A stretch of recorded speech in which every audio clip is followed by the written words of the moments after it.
जय हिंद। आज हम लोग एसएससी एमटीएस 2022 का सेट नंबर 23 को यहाँ पर डिस्कस करने वाले हैं। टोटल जो एग्जाम होता है 48 शिफ्ट में ये एग्जाम है और हम इसके 23 नंबर को देखने वाले हैं।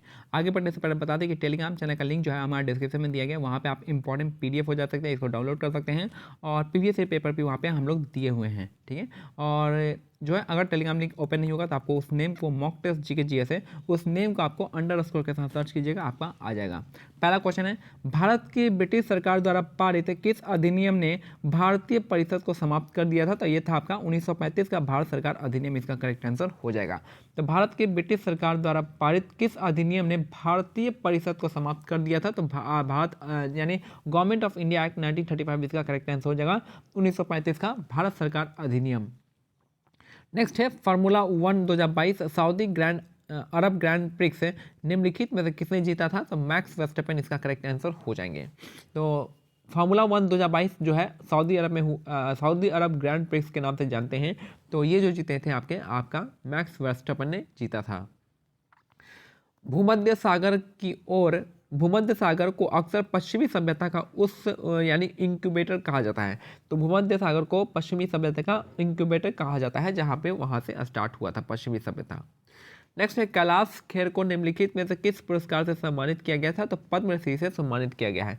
कैलाश खेर को निम्नलिखित में से किस पुरस्कार से सम्मानित किया गया है? तो पद्मश्री यहाँ पे करेक्ट आंसर हो जाएगा।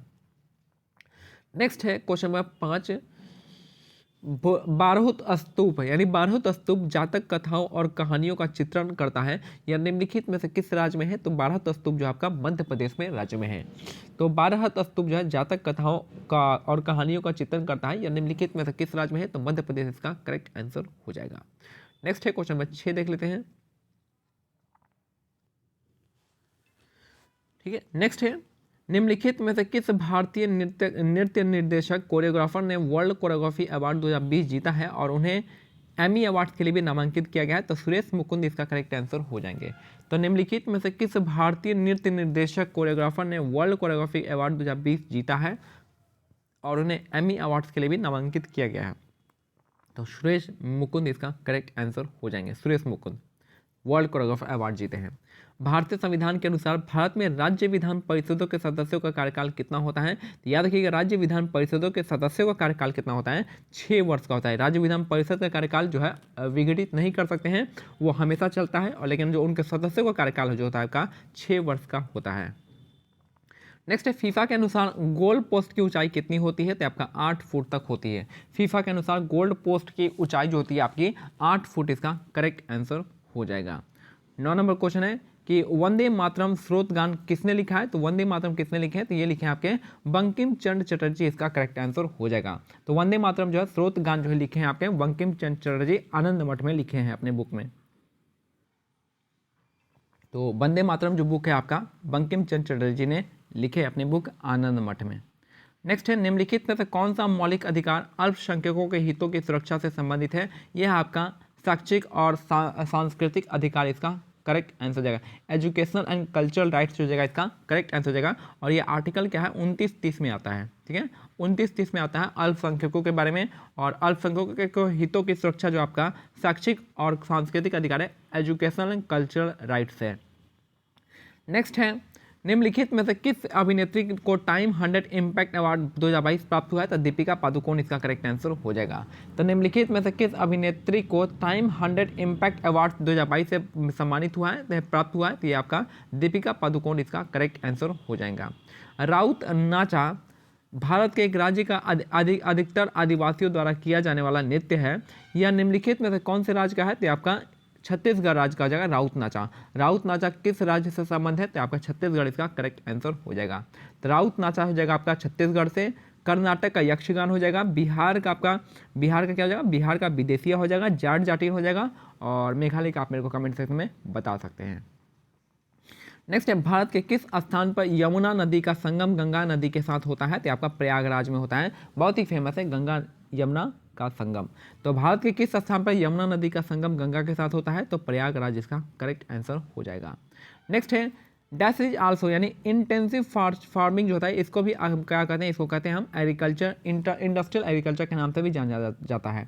तो इंटेंसिव फार्मिंग जो होता है आपका, इसको दूसरा नाम क्या है? इंडस्ट्रियल एग्रीकल्चर, इसका करेक्ट आंसर हो जाएगा। नेक्स्ट है निम्नलिखित में से कौन से पशु का रक्त गर्म होता है, तो बिल्ली इसका करेक्ट आंसर हो जाएगा। और रक्त गर्म होता है इसका मतलब वार्म ब्लडेड एनिमल है।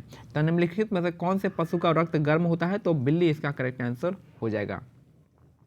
नेक्स्ट है आर्थिक प्रबुद्ध मंडल थिंक टैंक भारतीय आर्थिक निगरानी के CMIE के आंकड़ों के अनुसार निम्नलिखित में से किस राज्य में जनवरी 2022 तक सबसे कम बेरोजगारी दर देखी गई है, तो तेलंगाना में सबसे कम देखा गया है। तो आर्थिक प्रबुद्ध मंडल थिंक टैंक भारतीय आर्थिक निगरानी केंद्र CMIE के आंकड़ों के अनुसार निम्नलिखित में से किस राज्य में जनवरी 2022 तक सबसे कम बेरोजगारी दर देखा गया है, तो ये आपका तेलंगाना में देखा गया है। नेक्स्ट है बैगासु उत्सव भारत के आसाम राज्य से जुड़ा हुआ है। तो बैगासु उत्सव जो है कहाँ पे है, आसाम में मनाते हैं। तो बैगासु उत्सव जो है आपका आसाम इसका करेक्ट आंसर हो जाएगा।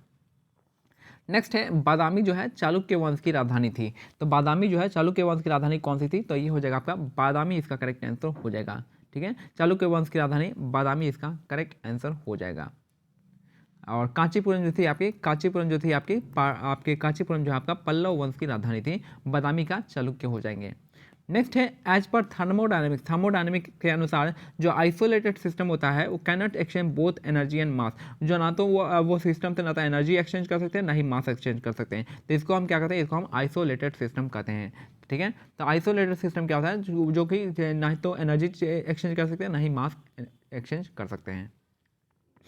नेक्स्ट है मैंने tax collection exceed the required expenditure the budget is set to be. देखिए टैक्स का कलेक्शन अगर जब बढ़ जाए किसे एक्सपेंडिचर से, तो इसको हम सरप्लस कहते हैं, और कम हो जाए तो डेफिसिट कहेंगे। ठीक है, तो यहाँ पे टैक्स कलेक्शन ज़्यादा होगा, यानी टैक्स कलेक्शन एक्सीड कर रहा है, यानी मनी जो है आपका लोगों से ज़्यादा ले रहा है, यानी इनकम ज़्यादा हो रहा है और एक्सपेंडिचर कम हो रहा है, तो इसको हम सरप्लस कहते हैं। ठीक है, तो सरप्लस हो जाएगा।